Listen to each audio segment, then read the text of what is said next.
I've recently started living out of my 3rd gen 4Runner full time to be able to do more of the stuff that I want to do, and in this video I'm going to show a brief overview of the Yoda home setup. So this whole living in a truck thing came about because ever since I got the truck in 2017, I would sort of do this for short periods at a time, and it was always pretty sweet. It really started with the first time I drove the thing to work. I had the rear seats folded down to haul some equipment, and I was like, damn, look at all that room back there. Then I crawled back there, laid down in the back, and realized I could totally sleep back there. A month later, I took the thing for a week-long tour of Utah, living out of the back with just a thermarest and an igloo cooler, hauling my KDX 200 on the back, and riding at all my favorite places. It was amazing. I loved that.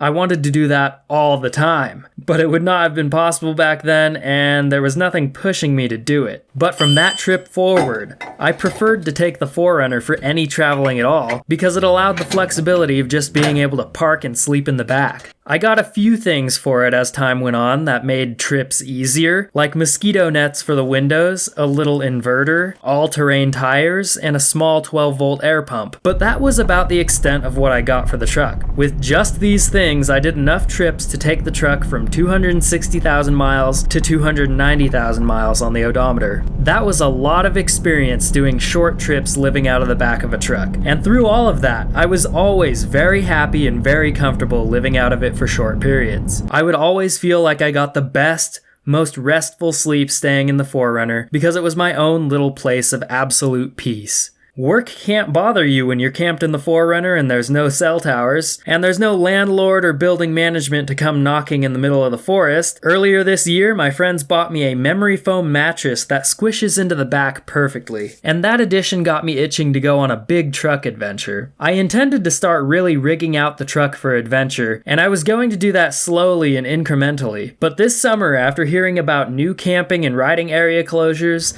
as well as tighter regulations to crack down on OHVs, I knew it would be now or never. I didn't modify the truck or rig it out much like I wanted to. I just loaded it with my stuff and took off. The difficulty was just figuring out the stuff that I would need to take to be able to live out of, ride out of, and work out of the truck full time. The setup has been evolving every single day, so I'm going to share how it started out and where it's at now. The setup that I started out with is way different than any other truck living setups that I ran across when I started looking into how people do it. Most people gut their interior, build in a single person sleeping platform, and build in their storage solutions. I've seen a lot of really cool setups, but when I was determining my needs, building things into the truck was not going to work for me. Largely because I am in love with my luxurious sleeping arrangement, which uses the entire cargo area as the sleeping space. After sleeping on that mattress once, I knew I would never go back to anything less than this 80-inch long mattress. Since I didn't want to compromise on the baller-ass bedroom in any way, even on the headspace, I ended up with a very simple setup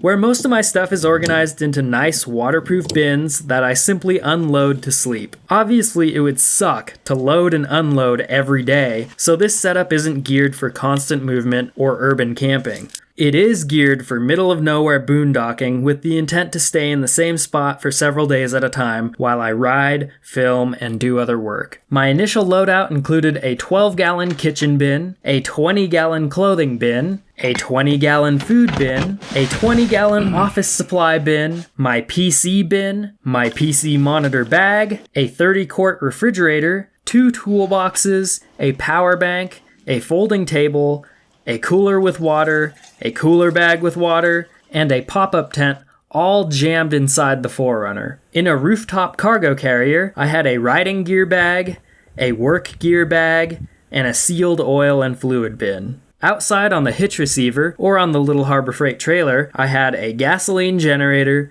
a fuel container, a motorcycle, a bike stand, and a waste fluid container. I also had a dry bag with a few larger tools, my riding boots, stakes and guy wires, and I would either strap that behind the top box on the roof of the 4Runner or strap it to the trailer. As I became more familiar with my actual needs out here and reorganized accordingly, my setup has changed a lot. I decided on bringing the trailer around full time and became a lot more comfortable loading it heavier after finding that my 2-wheel drive 4Runner drags it through rocky stuff just fine, even when the axle drags and just grates the whole trail. I now carry the kitchen bin, office supply bin, cooler with water, and an additional random stuff bin on the trailer. This freed up a lot of room in the 4Runner and gave me back the visibility while driving that I lost when the 4Runner was fully loaded. I also recently got rid of the passenger seat in the 4Runner, so my loading layout is a lot cleaner and everything is pretty accessible now. Here's how I currently keep it laid out when I'm loaded and moving. Up front, I keep the 2 toolboxes to create a flatter floor in the passenger seat area. On top of that, I keep the power bank, which is a Jackery Explorer 500, and my food bin. I also tend to keep a few water sources up here, a trash bag, and a roll of paper towels. Beneath the driver's seat, I keep jumper cables, a jump starter power bank, a flat tire repair kit, and a 12-volt air pump. Behind the safety net under the bed, I keep my selectable dumbbells, a breaker bar,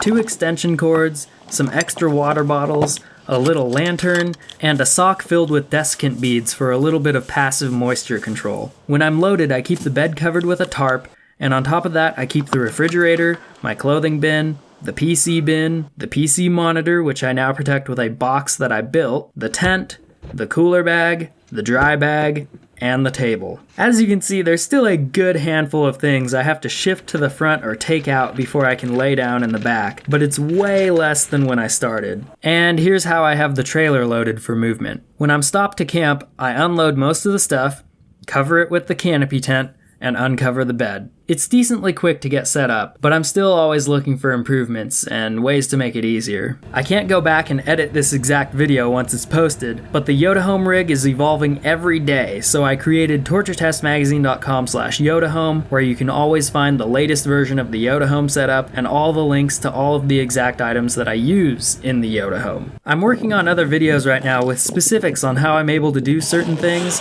like stay well fed and hydrated, stay clean, power my electronics, and get a good night's sleep. So if you have any questions on specifics, ask them and I'll try to address them in the videos to follow.